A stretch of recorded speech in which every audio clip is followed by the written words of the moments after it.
Hey everybody, Tim the Nerd here, and before we begin the latest episode of Friends Talking Nerdy, I want to speak from the heart. The day this particular episode drops is a very special day for me. It is my daughter's 20th birthday. And first of all, I want to wish her, if she does happen to hear this, I hope you have the most wonderful birthday, Ashley. I can't believe it's been 20 years. Ashley is my oldest biological child. I have one child that's older. He's technically my stepson, but I really hate that fucking term because, like, if you're going to be a parent, you're a parent, and, continually using things like step just, puts people in their place in a way that shouldn't happen in a relationship like that. He's my son. But Ashley was my first biological kid, and it really seems just like yesterday that we were at Spectrum Health, but it used to be called Butterworth Hospital where I was born.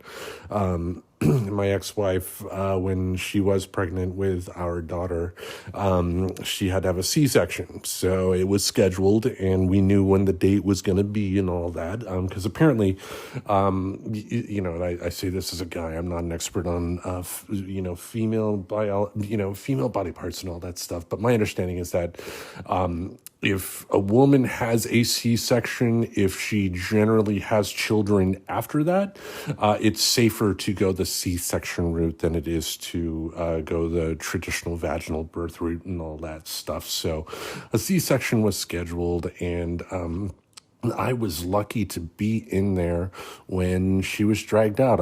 Because with the, we throughout the 9 months that my ex-wife went to the doctor and all that and had sonograms and all that stuff, we had no idea whether we were getting a boy or a girl. And, the doctor ultimately, once the doctor, sliced my ex-wife open and dragged the baby out, I was the first one. I was like, it's a girl. And what a ride it's been. I remember making her laugh for the first time. I was the first one to make her laugh. The whole blowing farts on the belly works for kids, let me tell you. And she had the hardest, loudest laugh I'd ever heard. And it made me happy, so I had to keep on trying to make her laugh. I remember when she first learned how to walk. For the longest time, she didn't walk. She would, just always kind of like prop herself up on the couch or chairs and walk that way.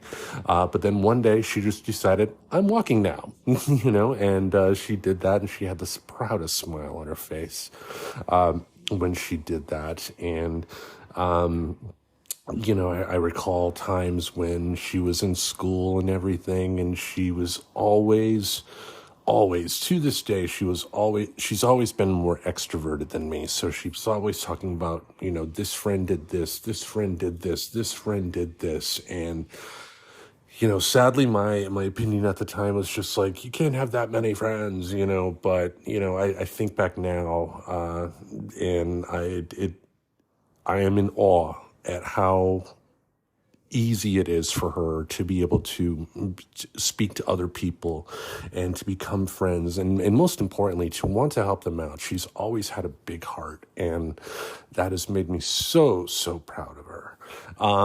I've talked about it on the show before, as well as the TNT review when we reviewed F is for Family and all that. I've made it no secret that I was not the best parent. What do I mean by that? I'm not going to go into details, but I feel it's important for parents to be 100% honest about their performance. Thinking back to my parents, their parents before that, too often, I heard it enough from my parents, the whole, I tried my best, it wasn't that bad. There's always excuses. People don't want to talk about the past. People don't want to own up to their mistakes. And I made a number of mistakes as a parent that I wish I could roll back the hands of time and fix, but I can't. I got to live with those mistakes. And as such, if I were looking at my life as a parent on paper, and there were no names attached to that, and I was just reading the activities of a parent, some no-name parent and whatnot, I would say that person's a bad parent, and I have to admit that. Now, having said that, does that mean I didn't do good things? Of course I did. I did plenty of good things, and I would hope my daughter would be able to acknowledge that as well. But for her sake, too, I have to be honest, because I think if my parents were more honest with me at the age she is now about, their failings up to that point, and just being willing to talk about, hey, this is why I did this, maybe it could have made it to where I didn't make some of the mistakes I did, because it seems like the mistakes I made were a lot of times the same as the mistakes my parents made, which a lot of times were the same mistakes their parents made. And it's because people don't want to talk about, their failings. It's okay to do it. It's healthy to do that. People should do that. It is encouraged. And that is why I talk so openly about the fact that I don't feel I was the best father, because I wasn't. I could have been a lot better than what I was. Does that mean I didn't love her at the time? That, of course not. I love her to death from day one till today, but gotta call a spade, folks. For the longest time, she was a daddy's girl until, my split with my ex-wife. And then from that point, she got angry at me. And in a lot of ways, like I just said, she had every right to be angry at me and to want to have separation. I mean, let's be serious, folks. As someone who hasn't talked to his own father in almost 20 years now, myself, I am not going to be a hypocrite and try and demand attention from her if she doesn't want to give it to me. Because come on, people, she's 20 now, damn it. Legally, she doesn't have to have any sort of contact with me for the rest of her natural life. But I am in awe at what a good human she is, at what an extroverted human she is. It is tough for me to be able to talk to people. My anxiety is pretty bad, folks. And, it's gotten to the point where I am more comfortable just not really saying much to people. And I know that can rub people the wrong way. And that hurts on my end to a point, but it also, I've resigned myself to the fact that that's going to happen. And, the older I get, the more introverted I get, the less I know people. And I guess part of that is just, the idea of if I don't know people and I don't hang out with them, I'm not going to be able to hurt them.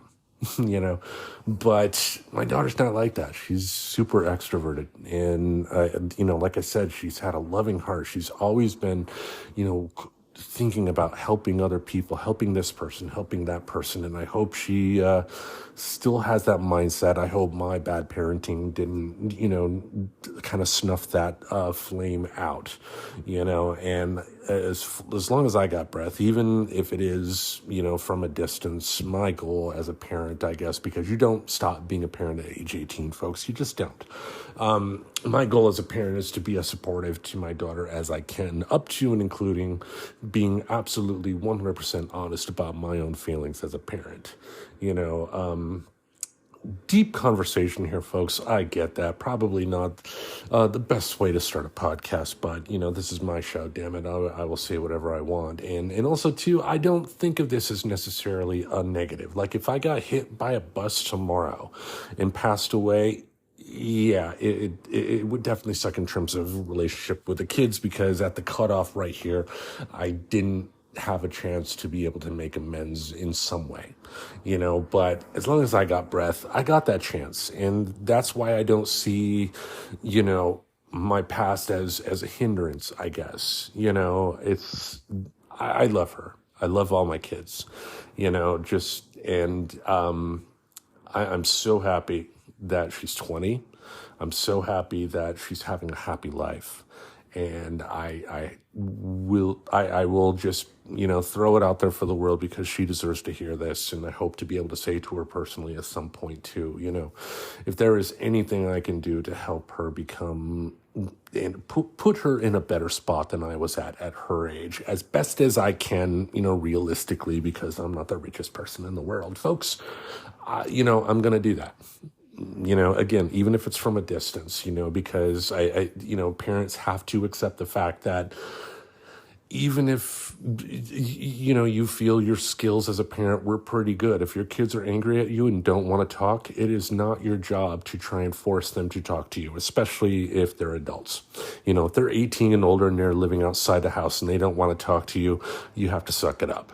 And, right now I'm sucking it up.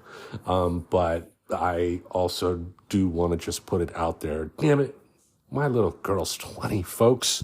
So if you are out there, if you are hearing this, Ashley, I wish you the happiest of birthdays. I hope you have a wonderful time. 1 year from now, you're going to be able to legally crack open some beers and fire up a bong if that is your inclination to celebrate a birthday as such as your 21st. But this year, I hope you have a wonderful time. And for everybody else, excuse me, that's listening out there, just for me, in unison, in unison, after I count to three, say happy birthday, Ashley. 1, 2, 3. Happy birthday, Ashley. Thank you very much, folks, for taking the time here before allowing me to have this little monologue here before the show. And now, Friends Talking Nerdy. You're listening to the Friends Talking Nerdy Podcast Network. Friends Talking Nerdy.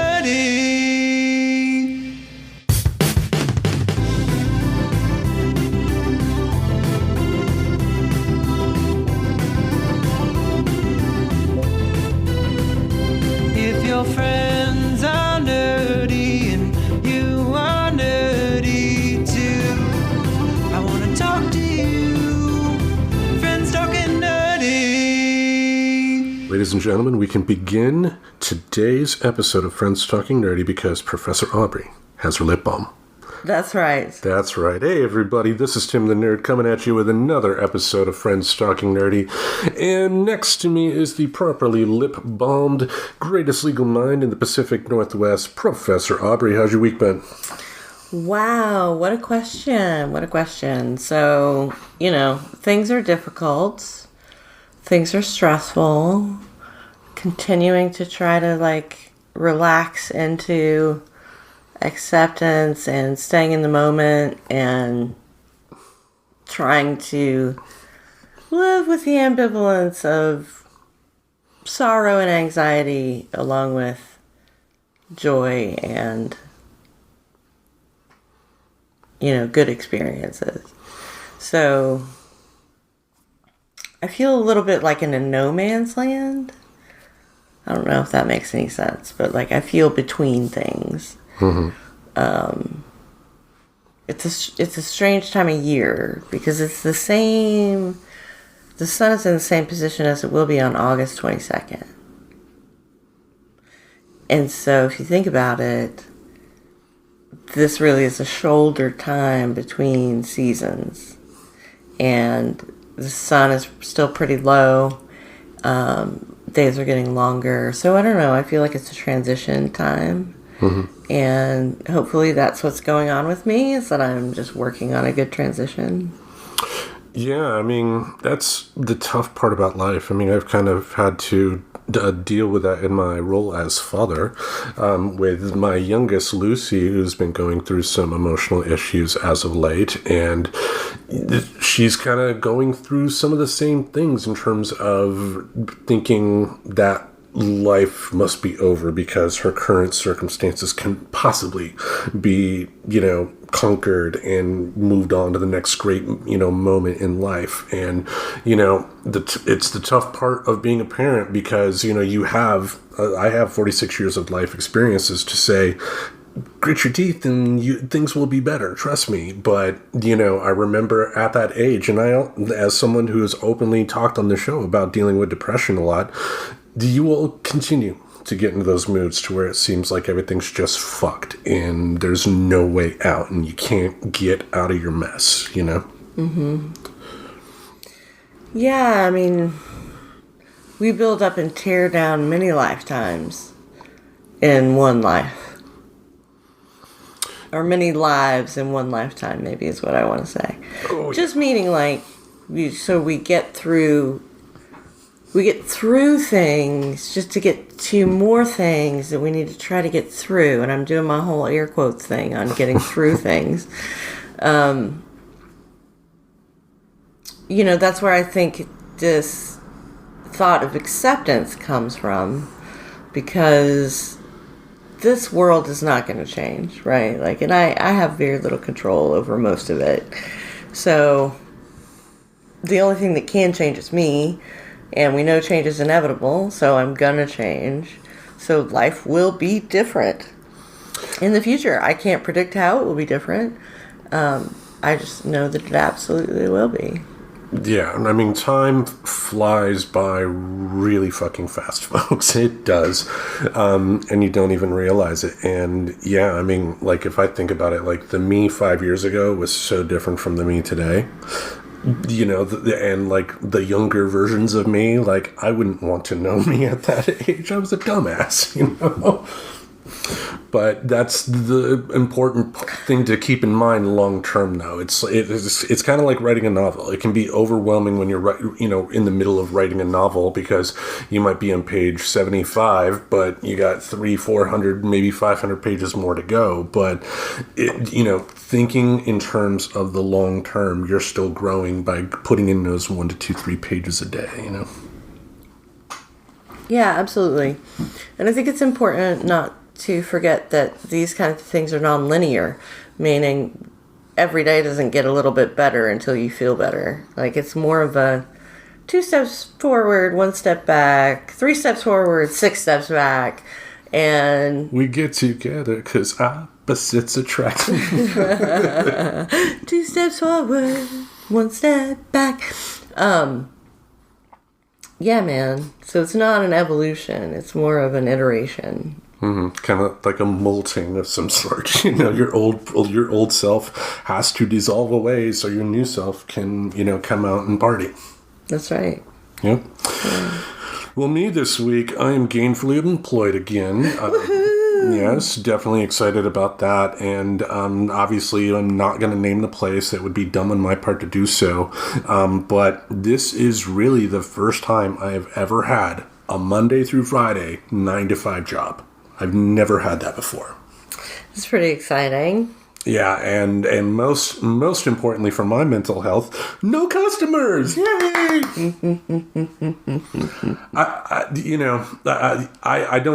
I am not, in my current mindset, I am not good. I would not be good in customer service. It's not that I wouldn't do good at the job, and it's not that every single customer would be yelling at me or anything like that. I would just be so scared about that one customer that will always show up.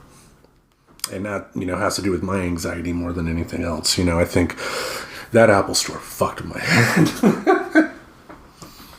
Yeah, I mean, sometimes things just get more difficult as we get older, but also, we're a collection of our experiences, and you had a lot of time at that job and a lot of different scenarios. You worked there in different cities, like... Yeah, it is what it is, but with my current job, like, couldn't really ask for anything more. The only other thing I could ask for, and there's a possibility this may happen, is the ability to listen to my own music during my shift, because if that were the case, and it'd be like, sign me up for overtime, man. Woohoo, just sit around listening to music, woo! I mean, that was one perk of the job that I had in Maine when I was staying there, that, we could, listen to our own music, so I ended up listening to a lot of podcasts, and that ended up, changing my viewing habits. I mean, I think even today I'm still listening, I'm still watching a lot less TV and listening to more podcasts. Oh, cool. Yeah, that's great, because I think as a podcaster, it's great to support other podcasts, but two, I think it's some of the most interesting media we have going on now. Oh, yeah, because you can get, updated on the news with, credible hosts. Some may be hyperbolic more so than most, but you can still find, credible news sources via podcast. You can find history podcast. Like there's this great podcast, I believe it's called Do You Want to Start a Coup? That is the history of Smedley Butler and the group of billionaires that tried to start a coup to get Franklin Roosevelt out of office, one of them being Prescott Bush, George W. Bush's grandfather. Wow. So, I mean, there is a lot that podcasts have to offer. And I think, the more expensive streaming services get, I think, you're going to find more people kind of going to the podcast route to get their entertainment. And I think some things like, the first topic we're going to talk about, news, I think news may be better suited for the podcast format and not television. Yeah, I mean, at this point, television news isn't really television news, it's streaming news. And there's a 24-hour news cycle and a 30-minute news cycle to contend with. But there's some interesting news this week about the news. Yes, as we record this, word came out today very suddenly because early this morning, Fox News was playing commercials for the Tucker Carlson show that was supposed to go on tonight, but then later came out with the statement that they parted ways, which is rich people speak for saying he got his ass fired. That's right, they parted ways. So what does that say to you about the state of, if you want to call it, television news? Well, I mean, a couple of things. Like knowing, like if you were the head of a multi-billion-dollar company and you had an employee that was partially responsible for your company losing over $700 million, would you be inclined to keep them? No, I would not. Yes, there was that, and there was also another lawsuit that is currently happening from a former producer of Tucker Carlson's that alleges sexism in the workplace, misogyny, and racism as well. So there is that, and also some of the discovery in the Dominion case that came out. Tucker Carlson was bad-mouthing the Murdochs. Ah, nice. Yeah, apparently just word came down from, from the board of directors, including Rupert Murdoch, that he was done. So if history is any indicator of what's going to happen, if you look at, like Bill O'Reilly and Glenn Beck, two former Fox News hosts that, were, fired from their jobs and, went someplace else, Tucker Carlson's going to find out pretty quickly wherever he lands, and he's going to land someplace like Newsmax or something like that. But he's going to find that probably a quarter of that audience is going to follow him, and that's it. Right. Because they talk about, he has 2, 3, 4 million viewers per week. And I think part of that you have to take into account, like the Howard Stern effect. Howard Stern in his heyday when he was the wild and crazy shock jock had more people listening to him that didn't like him and wanted to record it to report him to the FCC or whatever than people that actually liked him. So I think a lot of that is, what's going to happen. And now that Tucker Carlson's gone and going to go, to a less powerful network or whatever, they're not going to follow him. The good news is that he's not going to be able to spread his racist comments, his conspiracy theories on air.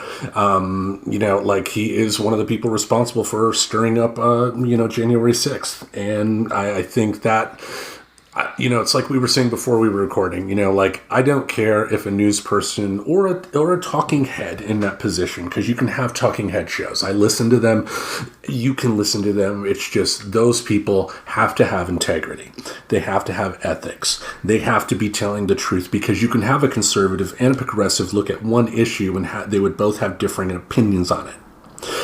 But if you're lying, to get your audience whipped up for no reason, especially with the results ended up being what they were. Like, he should have been off the air a long time ago, and if there was any sort of true justice in the United States, he'd be, brought up for charges.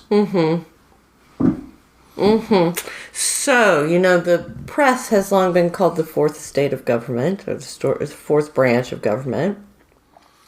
We got three branches of government: the executive, the legislative, and the judicial. We're going to add to that the public forum, kind of news and publishing. I wonder, it always makes me wonder about the past. I really like to understand the history of things in order to understand why they're happening now. And I wonder if this is something that is kind of cyclical in terms of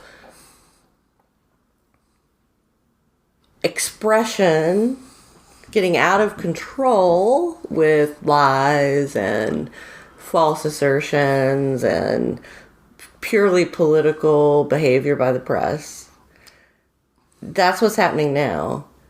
I think it's happened many, many times in our history. I believe it was the Spanish-American War, but wasn't it William Randolph Hearst who said, "You provide the pictures, I'll provide the war"? Exactly.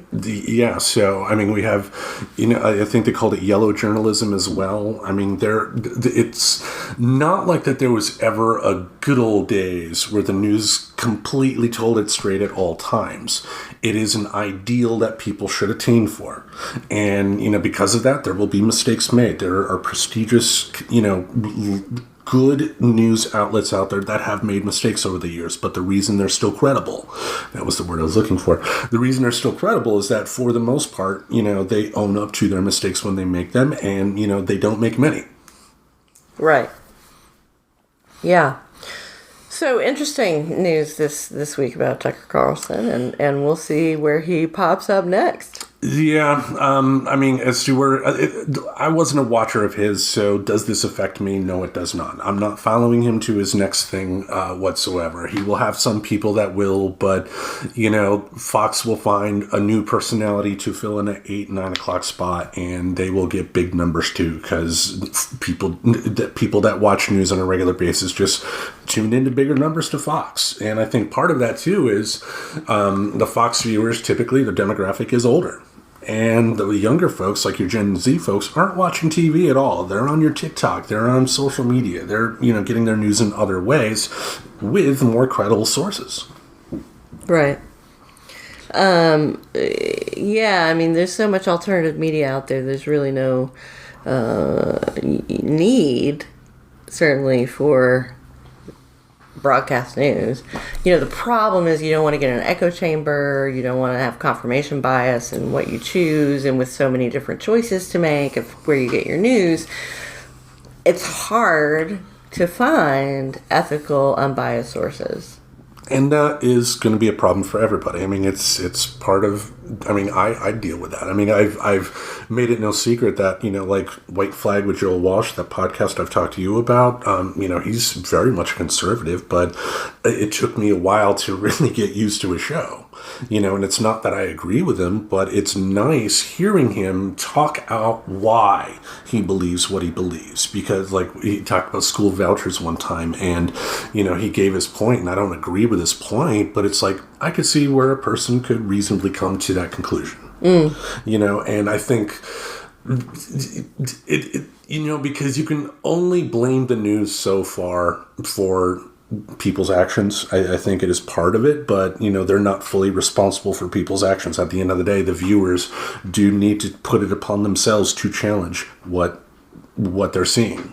Not just, oh, I believe it because they're saying what I already believe. Challenge yourself. Listen to other sources, find other sources that you feel are credible, and, double check your work. Just don't read one article or the title of one article and proclaim yourself an expert. Yeah. Yeah. God bless America. Well, how about we go to our main topic this week? Let's do it. I'm very excited about the main topic this week. Me too. Now, the grand history of podcast and talk shows alike, when a particular show comes up with a segment that works really well, 9 times out of 10, you're going to find other talk shows or podcasts taking that segment and doing their own thing with it. One of the YouTube channels I like watching is the John Campea Show. And he had a segment on there called Best Film, Worst Film, where they would talk about the work of a director and talk about their best film and worst film, and it would be like a round table type of thing, something we normally do here. So being that you and I are more share more of a passion for music, I thought, why not do that for music and do best album, worst album? So that is our theme this week. Awesome. I'm really excited to talk about some of my favorite bands and performers and their best and worst work from my perspective. Yes. Now, the rule that we made for ourselves was that for the artist in question that we chose 3 each. We had to listen to a minimum of 50% of their official output. For like Nirvana, that's no big deal, but like the Rolling Stones, they have a lot of albums, and you got to be fair. You can't be a greatest hits type of fan and, properly judge their work. And also, too, no compilations, but we did consider some live albums, because there have been live albums put out by artists intentionally, not just sound recordings that, the music company decide to slap together as an album and make money off of later, Right. But let's start off with your first choice. Who is the first band you chose? I'm going to talk about Bob Dylan first. Good choice. Yeah. Okay. What is your memories of discovering Bob Dylan? Bob Dylan was hugely influential on my life when I was 15 and 16 years old. I don't know. I think it must have been a movie or something where I heard a song of his. Like, I'm thinking at least one of the early times that I was aware of Bob Dylan was the movie Born on the 4th of July. Never seen it. It's very heart-wrenching about Vietnam and disabled vets. And yeah, I know. It's directed by Oliver Stone, starring Tom Cruise. I just hate Tom Cruise. I've always hated him. So I remember seeing that movie when I was, a teen, and hearing a Bob Dylan song and being like, oh my God, what is that song? I have to figure out who this guy is. And then listening to, I first started listening to his very early work and was just blown away by how it really connected with me in 1989 in Tennessee, and captured my feelings about the way the world was. You discovered him in '89? Something like that. Well, should have been right around the time of the Traveling Wilburys too, so that could have been an influence. I already loved Bob Dylan by the time the Traveling Wilburys arrived on the scene, and I also liked them because I like I like Roy Orbison, I like I like all of them. So yeah, Bob Dylan. Now, have you seen him in concert? I have seen him in concert, yes. How many times? Just once. Nice. Just once. And he was unintelligible. Imagine that. Yeah. And that's been like 20 years ago. And he's definitely gotten worse over time. It's interesting, though, hearing him talk. Like, he sings, but then, hello, I'm Robert Zimmerman. Right. Okay, so here's what I thought his best album. Okay. Blood on the Tracks. Okay. Blood on the Tracks, which is 75, I believe. And, this album has some of the best Bob Dylan songs ever written on it, including If You See Her, Say Hello, which is my favorite Bob Dylan song, period. So, the album is one of Dylan's 39 studio albums. So, a vast discography. Mm-hmm. I love the early stuff. I love the basement tapes, which were from before he ever put anything out on vinyl. And I don't like the modern stuff so much. So Blood on the Tracks really was, I think, the best of the older stuff. And it was written, people speculate, to talk about his experience with his wife, whom he was estranged from and ultimately divorced from. Mm-hmm.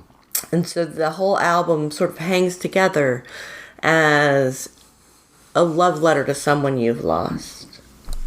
And, that's a common theme in Dylan's work, is this lost love or lost opportunities. And so, I think Blood on the Tracks does a great job of being that quintessentially Bob Dylan. Are you saying he's the folk music version of Taylor Swift? I don't know anything about Taylor Swift. Well, she's, I'm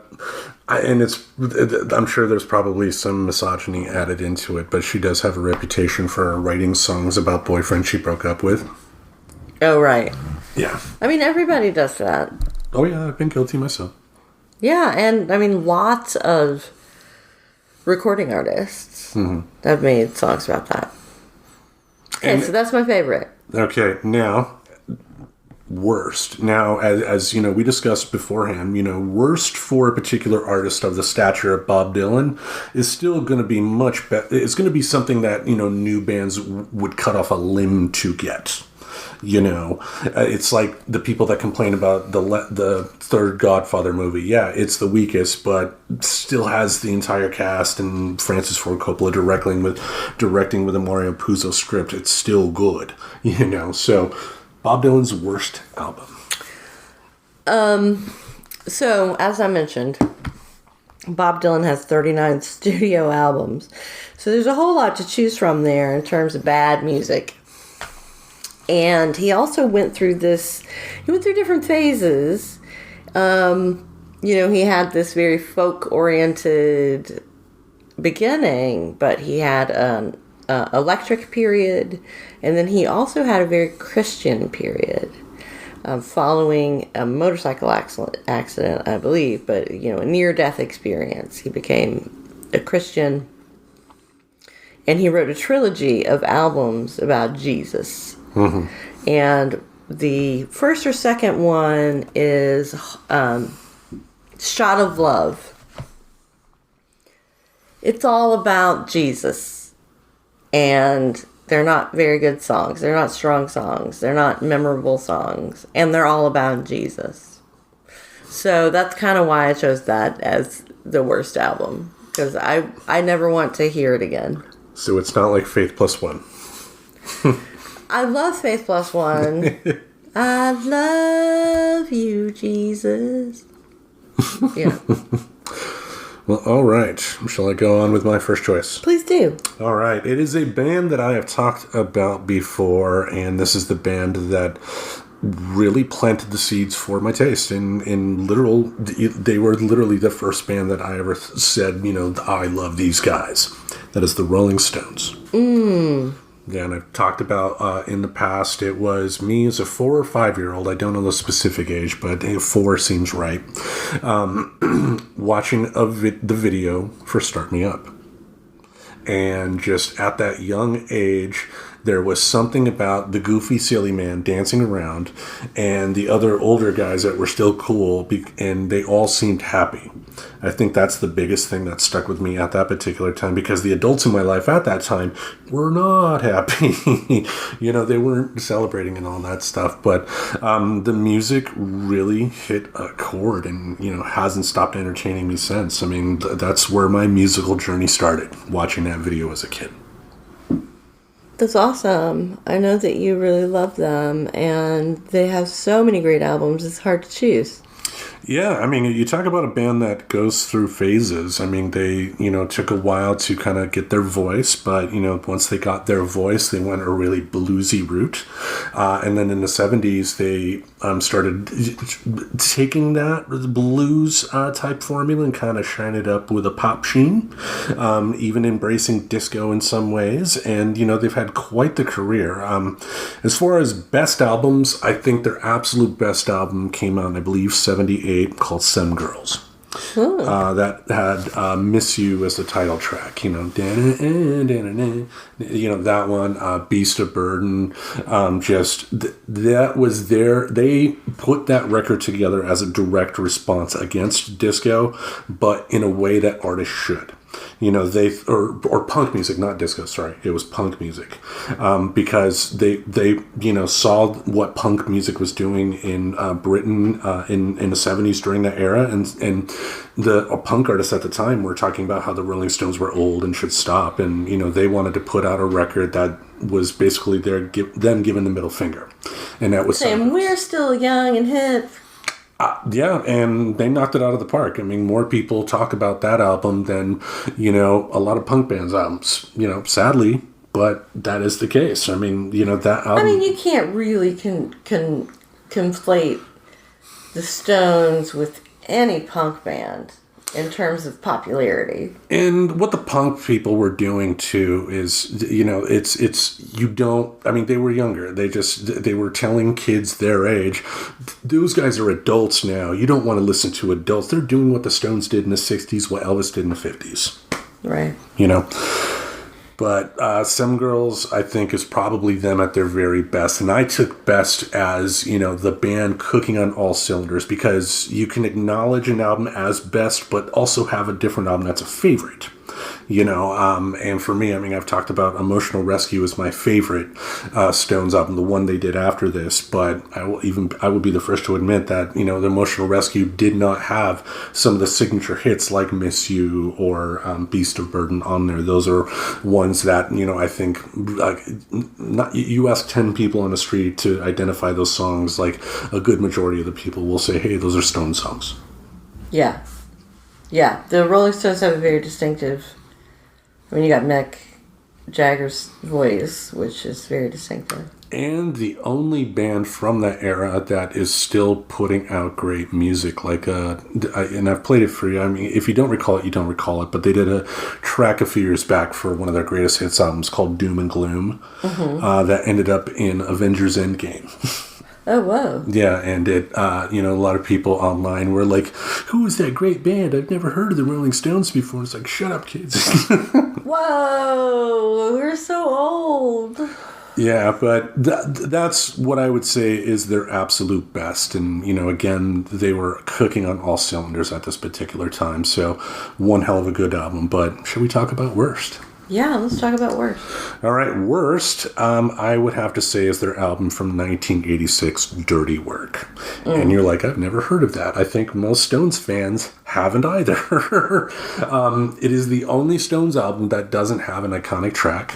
The first single was actually a cover of Harlem Shuffle. And, Howard Stern, of all people, regionally got helped kind of kill it in a way, because he had, some of his people that work on his show put together their own version of Harlem Shuffle and tried to play it off as if it was the Stones version. Mm-hmm. And truth be told, they ended up sounding very similar. So, people ended up just not really going for the album. And during that time, too, that was where Mick and Keith, were at, absolute loggerheads at that particular time, and you could tell in the final result that, there was just no cohesion. I think more than anything, it probably was a little too much of a Mick-focused album. Because it is best, because Mick has more of that, dance, new stuff, let's go with everything new. But, working with Keith kind of melds everything together into a nice glue that they don't get on their own. Right, they're better together than they would be individually. Indeed. Now, your number 2 artist. Well, my number 2 artist, in contrast with Bob Dylan, who had 39 albums, has only 4 studio albums. But they are a band from the 80s. Mm-hmm. They only have 4 studio albums. Who could it possibly be? Huey Lewis and the News? No. It is actually The Smiths. Oh. That's right. The Smiths, fronted by Morrissey, with Johnny Marr on the guitar.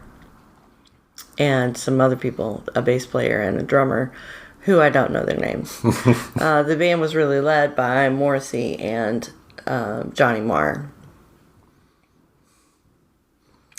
There's some controversy about the Smiths and enjoyment of the Smiths in light of Morrissey's terrible right-wing turf,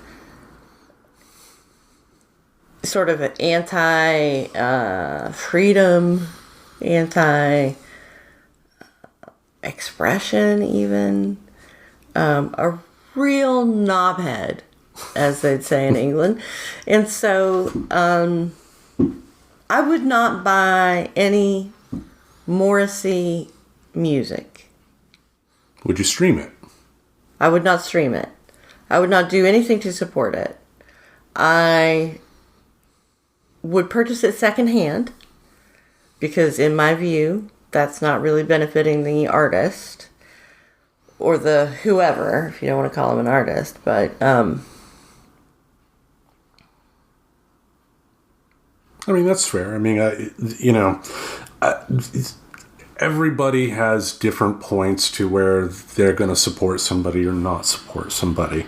And honestly, in my opinion, there's no wrong answer to that. You know, the only thing I don't like, even for people whose opinions I agree with, are the ones that, you know, try to say to other people, you're bad because you don't do what I do. You know, the virtue signaling stuff, you know, and to be clear, I think, you know, people should have the ability to say, I don't like them. I don't want to support them with my money, you know, and there should be a freedom to that. But, you know, my thing has always been against the people, again, like I said, the people that, you know, that do the whole, you know, you're a bad person if you support them, or, you know, do what I do, not do what I do. right. So, you know, like I say, I don't support Morrissey, but the Smiths, purchasing things by the Smiths benefits a lot of other people other than Morrissey. And I would argue too, like, you know, at the very least, streaming. You know, I mean, the artists in question, even the big name artists, get, you know, less than pennies on the dollar for each play. You know, so it's more of a power thing, you know. What do I mean by that? Buying a new album in a record store is going to give them more money than, you know, streaming one song or something like that, you know. But again, too, to your point, if even that makes you uncomfortable, that less than a cent is going in that particular artist, that is fine too. Sure, yeah. And all the Smith stuff I purchased a long time ago. So, it's kind of interesting to look at these 4 albums and try to pick a best and a worst. I think, like you were saying, even the worst are really good when the artists are really good. Well, what is your best? So my best is going to be The Queen is Dead. An album we've reviewed on Friends Talking Nerdy. With Kim the Geek, I believe. Indeed. So, that's where I got my Morrissey impression. and knew that he could annoy the millions of listeners with the... Okay, so The Queen is Dead had lots of great songs on it. It also was... the band was maturing and coming into their own at that point. And... I just really think every track on it is really great. I could listen to this album all day, every day, for a while, and then I'd have to, you know, stop. Yeah, and watch like a Strawberry Shortcake TV show. I don't know. I had an idea and it flew out of my head, but anyway. Something very sweet, yes. Yes. Have you seen them in concert? Well, they broke up in 1984. So no. I was only 10, so no. And did you see Morrissey in concert at least? I have seen Morrissey in concert. So before he really got out of control, I saw him in concert, and it was a really great concert. He's a really good singer. He's like a crooner. And I would say, too, if the work of an artist like that gives you good memories, you should embrace those good memories. You know, it's like I talked about with Hulk Hogan. I mean, I think Hulk Hogan as a person, pretty despicable, done some despicable things. But the memories he gave me are separate because it's a character he created. He was telling stories. Mm-hmm. You know, and so look at the positive. Yeah, well, that's a good point. And I think their worst album reflects that there are only 4 to choose from, in that I think this is also a great album. It's called Meat is Murder, which is one of their more famous songs. I don't know if you've ever heard the song Meat is Murder. No. It's very long. Long song. And it's a good song. But you had to pick one of the 4 to be the worst one, so that's the one I picked. Now, this particular album, where was it in their lineage? The first, second, third, or fourth? Meat is Murder, I believe, was the last. So that would make sense for a band close to breaking up, you know, the not having the most cohesion to make the best songs. It's the second, actually. The second studio album. Okay. And they did not break up in 1985 or 4. They broke up in 1987. Sorry for the lack of fact checking until in the middle of the show. How dare you?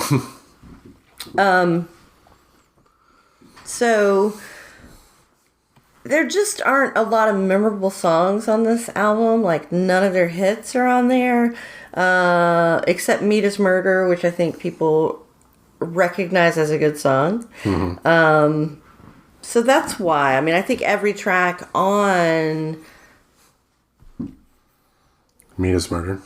No, every track on The Queen is Dead is a great track, whereas every track on Meat is Murder is like a mediocre track. It's mid. It's just mid. It's like 5. It's a 5. There you go. It's like a Nebraska girl. Anyway, no. How about you? What's your next artist? Okay. My next artist is a band I fell in love with in my teenage years. It's The Who. Ooh. Yes, I talked about it on the show before when when we reviewed one of their albums. I was at a sleepover at a friend's house, and it was late at night. Even in my teens, I didn't sleep well at night, and so I was up and everybody else was asleep, so I turned on TBS, and they were playing The Who's concert album from the late 70s, The Kids Are All Right. And it was the opening scene of The Who at the Smothers Brothers show when they sang My Generation, and then Keith Moon blew up the drums. Right.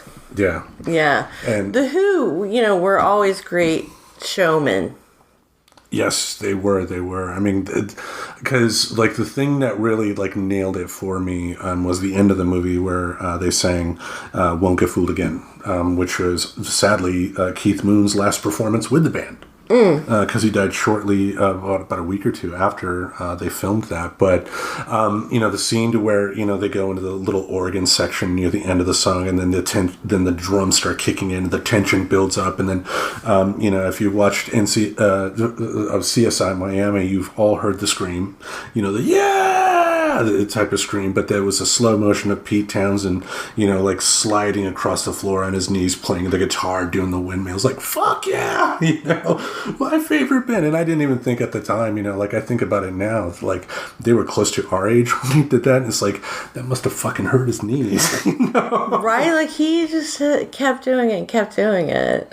Yeah, but, from there, ended up, thanks to my friend Jay in high school, getting, introduced to their music proper, got a compilation album. We're not going to talk about that, of course, but it was called Meaty Beaty Big and Bouncy that they released. Oh, yeah. With all of their rock tracks on there, and that was good to listen to, but then once I heard Tommy, it was over. It was whoa, this is so good, not even realizing that a number of musical bits from Tommy were actually taken from the previous album, The Who Sell Out. Really? Yeah, like some of the overture and underture for Tommy was directly taken from a mini rock opera that he did on Husella Ariel. Oh. So really good stuff there. But, just they've put out a lot of great work. But, instead of rambling, let's talk about my choice for their best album. Okay, great. All right. And again, for me, best does not necessarily mean favorite. Because if you've listened to Tim's Tremendous Tapes, I talked about their album, The Who by Numbers, as my favorite album. But I will be the first to say that's not necessarily their best. To me, their best is an album that we actually reviewed on the show, Who's Next? It was the album released after Tommy. It was supposed to be a 2-disc set with a movie that went along with it called Lifehouse. But Pete Townsend at the time couldn't really express his idea in a way that other people could get behind, I guess. So what ended up happening is, they ended up connecting with legendary 70s producer Glyn Johns. And Glyn was able to take the best songs from that album and, from first track to last, just most everything is a banger. I mean, you have Baba O'Reilly, Bargain, Going Mobile's kind of goofy, but, you can listen to that every now and then and get a smile. But ending with Won't Get Fooled Again. I mean, just, that album right there kind of set the stage for what the band ultimately became, the sonic forces that they were, because, through all the concerts that they did for Tommy, just Daltrey's voice he found it. Because Daltrey, starting with Who's Next on, sounds a lot different than the earlier stuff. But once he found that just powerful, in-your-face type of voice, like, it took the band to the next level. And Who's Next, even though it was not an album, it was not originally intended to just be an album, is probably one of their best work. I know other people would probably say Tommy or Quadrophenia or something like that, but again, first track to last, just everything. You gotta love an album like that you can turn on and listen to the whole thing and not hear a bad song. Mm-hmm. That you can actually listen to the whole album and enjoy the whole thing. And, that was pretty rare, certainly in the 80s, but I think in the late 70s as well. These albums are from what years? Who's Next was 70 or 71. Mm-hmm. And the other? I didn't say the worst album yet. Oh, no wonder I couldn't remember it. Yeah. I was like, what was the worst album, though? All right, the worst album is one of their last albums. Not their very last, but the second to last, from 2006, Endless Wire. And I had a brief hand in the creation of this album. How so? Well, on the album Endless Wire, he has a little mini opera that tells a story, and that story Pete Townsend worked on a blog he had in 2004. I mean, I've told the story before about how I annoyed Pete Townsend one time, and it was during the time when he was writing the story, The Boy Who Heard Music. Basically, asking for people's feedback on that particular story. So, no, I'm not claiming credit for this album, folks. But, again, I gave my input, and he definitely wrote back to me one time. So, he listened.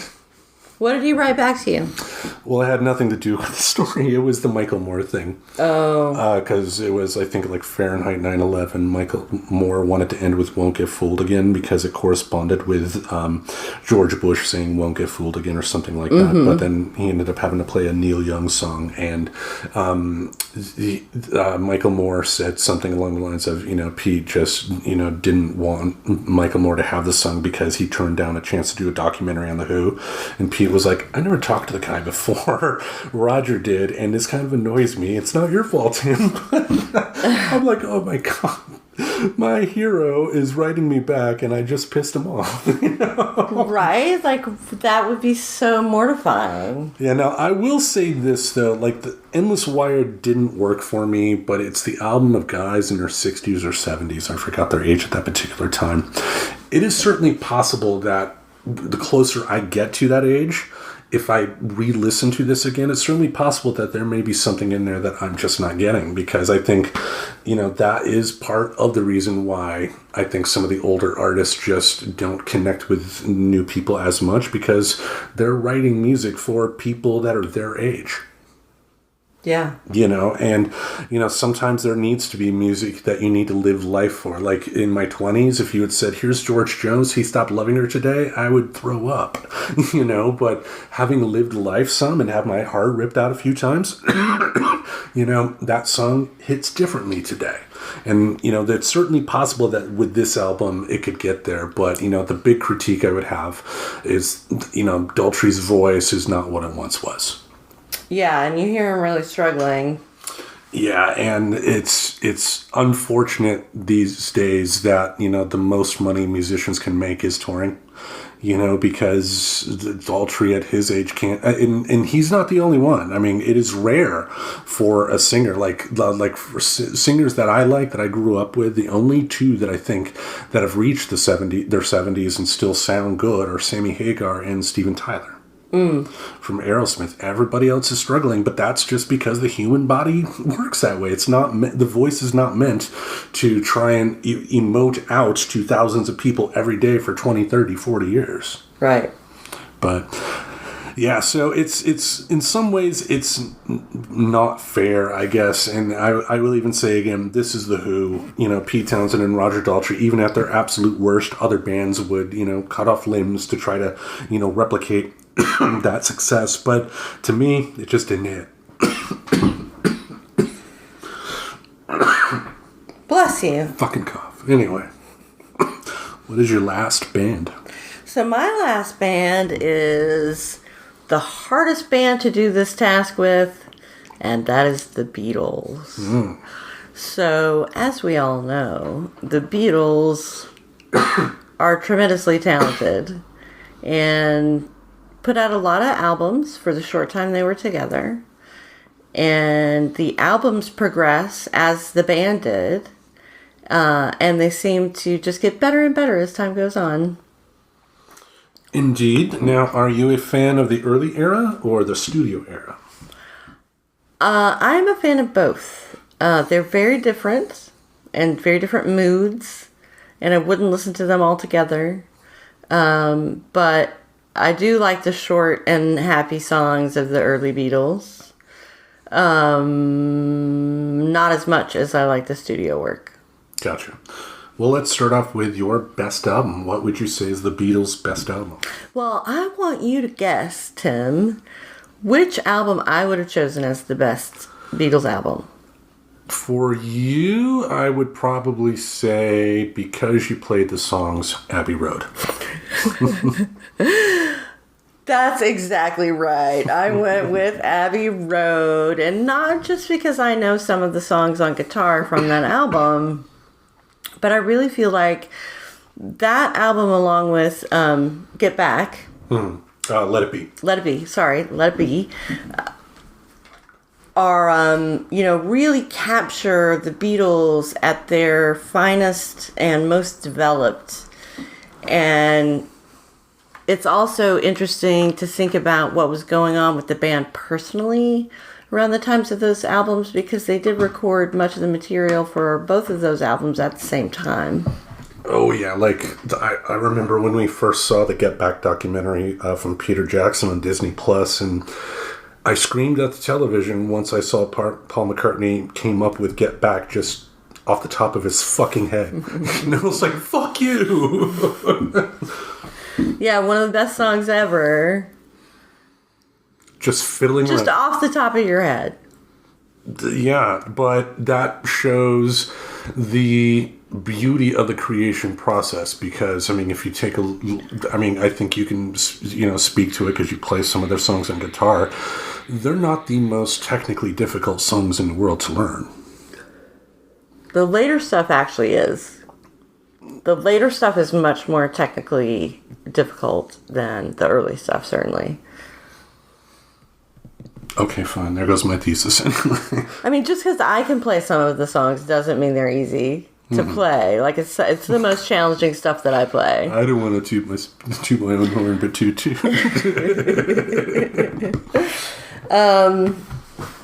Yeah, so Abbey Road, it's so great. Any particular songs stick out on Abbey Road? Or, because Abbey Road, of course, side 2 is famous for the medley. Right, which is my favorite part of the album. Yeah, for sure. Okay. Now, what would you say is the worst Beatles album? Well, this one was hard, right? I picked one of the early albums, and I picked one of the early albums that's front, or side A, is mostly Beatles originals, and side B is mostly rock and blues classics. So they were covering rock and blues, rhythm and blues songs in their own way. And, I don't have a problem with that, but as an album, it's not that impressive compared to what they were able to do in other albums. So what's the album? The album is With the Beatles. It's probably one that most people haven't even heard of. And it was released in 2 different formats, one in the UK and one in the US. And in the US, it was actually 2 separate albums. And I think in Australia, it was called Beatlemania. It's just one of those really early super pop, A-side, super bluesy B-side.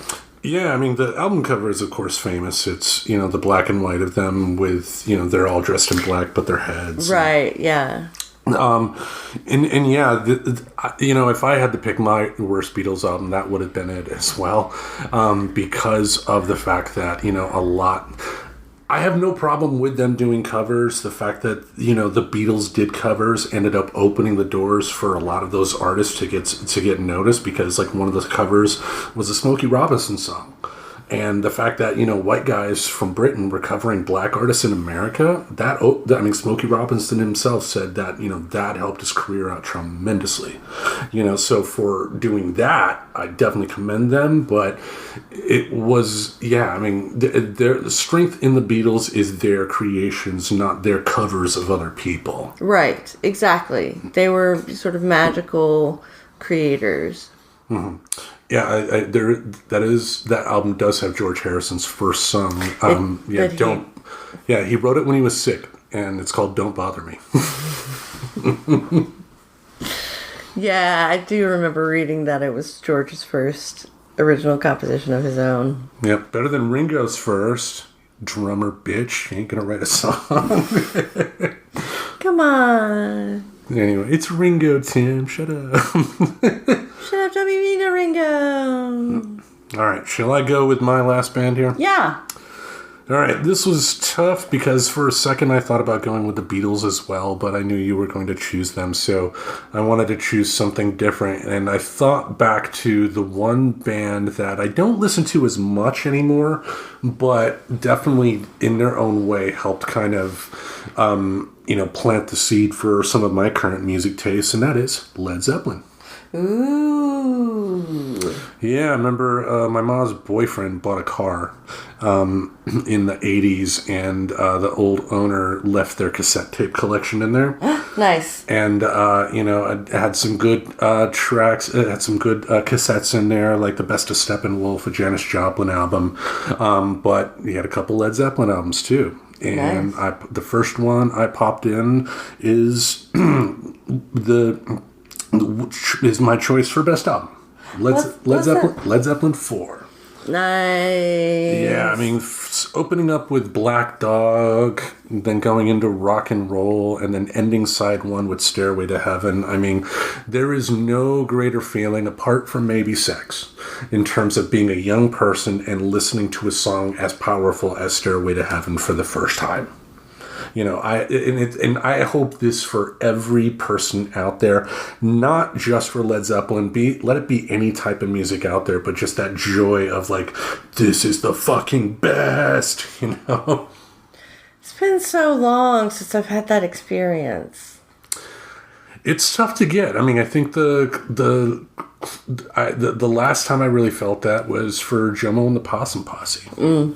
Just that whole idea of like, I love these guys. I want to find anything else that they do and listen to there. But this album, in a lot of ways, was Led Zeppelin finally getting their voice, because like the first 3 albums, have kind of a mix of what Led Zeppelin 4 became, the heavy stuff, the soft stuff. And, with something like Stairway to Heaven, kind of, starting off real soft and slow and mellow, and then building up and building up and building up to one of the best guitar solos ever. I mean, just that entire album is like, if you had to have a nerdy 5 of albums, of rock albums that you would show people who have never heard rock music before, Led Zeppelin 4 is going to be on that list. And to be clear, this was tough to pick, because, after this, they did, Houses of the Holy. After that, Physical Graffiti. They put out some really good stuff, but, just Led Zeppelin 4, just so many of those tracks are iconic and just capture the spirit of rock and roll, and also kind of capture the sound of what music became, because Jimmy Page, he produced those albums, and, it kind of helped, introduce the idea of making it sound louder, of introducing more bass in the drums, because like in the past they would just put the microphone up like next to the drum kit and just record, but he would do things like, for one of the songs on Led Zeppelin 4, I forgot which one, I think it's When the Levee Breaks, that was sampled from the Beastie Boys, but he put John Bonham in a hallway and then had the microphone at the end of the hallway and just had John Bonham beating the hell out of the drums, and the sound of the drums coming through that hallway made the drums sound like like bombs going off in your speakers. Again, and it's kind of sad too, because like you listen to a band like Cream, Ginger Baker is a great guitar player, but his drum sound, it just sounded clink clink clink, thump, thump, thump, thump, where John Bonham was just boom boom, so good. But Led Zeppelin 4, I would have to say, is probably them at their very best. I totally agree with that. I remember Led Zeppelin 4 being the cassette that I had in my car of Led Zeppelin, right? So whenever we'd be like, let's go up in the mountains, we shove that Led Zeppelin tape in and have a great time getting up there. Indeed. Great album, but how about we talk about worst? Yeah, let's hear it. Yeah, now this is... I've seen a theme in the choices that I've picked, because the first pick was guys in their middle ages that ended up not really communicating well and not having a cohesion, and it led to a bad album. You have guys in older age that don't have cohesion and didn't put out a good album. And now with my choice for worst album, Led Zeppelin 1, you have young guys that don't have cohesion yet. They're just getting to know each other. And Led Zeppelin 1 has great tracks. I'm not saying it's a bad album, but as far as what Led Zeppelin has put out, that by far would have to be their weakest. Just because they didn't find their... that was the first album. They didn't have their voice yet. It takes bands an album or two to find their voice, and they were still looking for it. Yeah. Yeah, I mean, freshman and sophomore albums are often... They can be amazing, right? Or certainly amazing for the milieu in which they are born. Yeah. But often is the case that the band hasn't quite figured it out yet. Yeah, and that's why I would have to put it on here. Like, I wasn't going to put Coda on there, the album they released after John Bonham's death, because that was just... unreleased tracks. It wasn't intended, those songs weren't intended to be an album. And, I could have included the Houses of the Holy movie soundtrack, and we tried watching that movie, and oof, no. But, and oddly enough too, Led Zeppelin, I've seen members of Led Zeppelin more than I have any other band. Wow. Yeah, I saw Jimmy Page and Robert Plant in concert in the late 90s in Grand Rapids, and when I saw The Who in concert, Robert Plant opened up for them. Oh, nice. Yep, so, but that would be my choice for worst album. All right, well, I hear that, and I think we've done a good job of giving the people some things to listen to, see if you agree with our assessments of these, all were great bands that we were talking about. Yeah. I mean, because, what we gave you is our opinion, and we are open for discussion anytime. So whether it's leaving a comment in the show question if you're listening to Spotify, or clicking the Linktree link in the show description and going to our Facebook group, we'd love to hear from you. What do you think is the best album or worst album from the band choices that we gave here? Right. We'd love to hear from you. Indeed. So, do you have anything else you want to tell our lovely folks at home?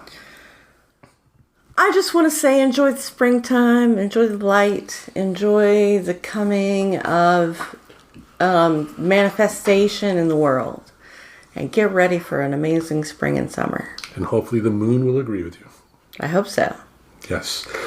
All right, now, I think I'll announce it here. Tim's Tremendous Tapes is going to go on hiatus. Oh. Not the end of the world, folks. There's things that I like about that format, but I've been discovering that more and more. I'm finding it tougher and tougher to get content to talk about. There's no real cohesion, and for me, I want some sort of cohesion to it, and not just me reacting to, top 10 list from articles that I read online, and so that idea is hiatus is the proper term, because it's thanks to podcasting, I can bring it back anytime. That's right. And go to it for something special. And I think for, special musical events, if a legendary artist dies, then Tim's Tremendous Tapes can come back and we can go from there. But I think for every week, I'm done. Yeah. Yeah. But that doesn't mean that there aren't going to be other ideas. And that's what we're here for, folks. We're here to entertain you all at the Friends Talking Nerdy Podcast Network. That is right. And you know what? Every Saturday we show up here and give you something to listen to. Exactly. Each Saturday we'll have something in this podcast space to entertain your ear holes. Until we meet again, we bid you adieu. Farewell, my friends. Auf Wiedersehen. Subscribe to Friends Talking Nerdy on iTunes, the Google Play Music Store, as well as Spotify. Remember to support Friends Talking Nerdy on Patreon. Goodbye, darling.